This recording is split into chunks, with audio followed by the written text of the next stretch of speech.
Hello बच्चों, चलिए प्रश्न को पढ़ते हैं। बीओडी तथा सीओडी से आप क्या समझते हैं, ये प्रश्न की मुख्य अवधारणा पे बात करते हैं। खे अवधारणा।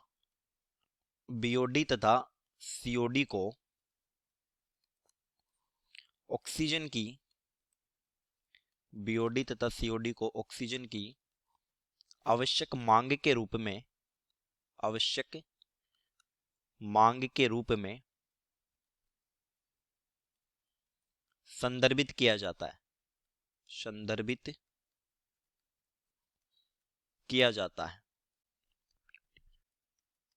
पहले बीओडी, इसका पूरा नाम होता है बायोकेमिकल ऑक्सीजन डिमांड, जैव रासायनिक ऑक्सीजन मांग, ऑक्सीजन डिमांड, या इसी को लिख लिया जाता है जैव रासायनिक ऑक्सीजन मांग। हम जानते हैं कि घरेलू वायुमंडल में जो कार्बनिक अपशिष्ट होते हैं, सूक्ष्म जीव उनका अपघटन अथवा ऑक्सीकरण करते हैं, तो उनको ऑक्सीजन की आवश्यकता होगी। तो देखिए, 1 लीटर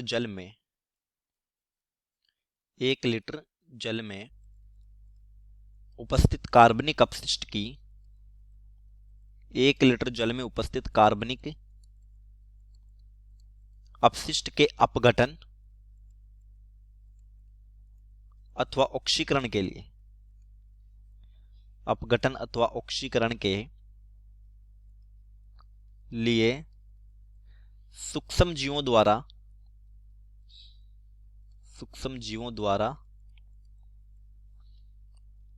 आवश्यक ऑक्सीजन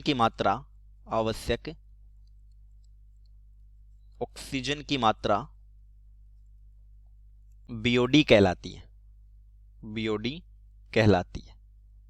अब देखिए, कार्बनिक अपशिष्ट जितने ज्यादा होते हैं वो जल उतना ही ज्यादा प्रदूषण और उसके लिए सूक्ष्म जीव उतनी ही ज्यादा ऑक्सीजन की आवश्यकता रखेंगे। तो ऐसा कहते हैं बीओडी समानुपाती कार्बनिक अपशिष्ट की मात्रा,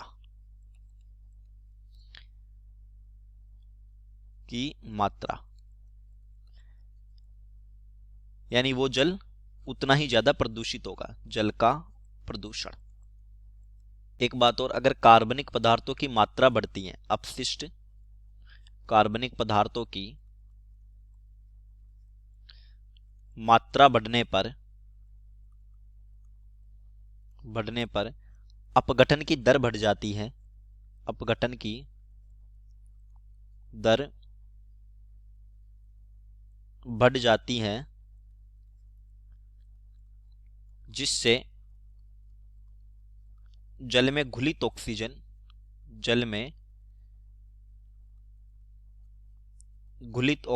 कम हो जाती है, यानी सूक्ष्म जीव उस ऑक्सीजन का अपघटन में उपयोग कर लेते हैं। चलिए दूसरी देखते हैं, सीओडी का क्या मतलब है। सीओडी, इसका पूरा नाम होता है केमिकल ऑक्सीजन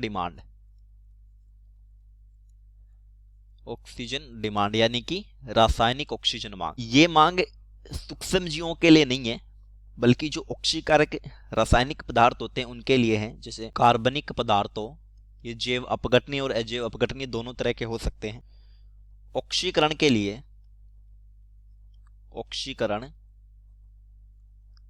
लिए जल में, कार्बनिक पदार्थों के ऑक्सीकरण के लिए जल में रासायनिक पदार्थों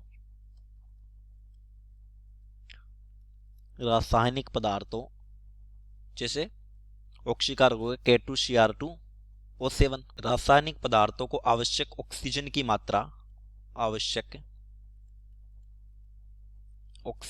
मात्रा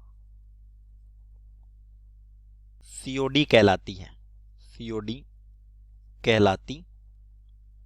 एक बात नोट करेंगे, जल के लिए सीओडी का मान बीओडी से हमेशा ज्यादा होगा, क्योंकि रसायनों द्वारा जैव अपघटनीय तथा अजैव अपघटनीय दोनों तरह के पदार्थों का ऑक्सीकरण होता है। चलिए, उम्मीद करता हूं प्रश्न समझ आया होगा। धन्यवाद।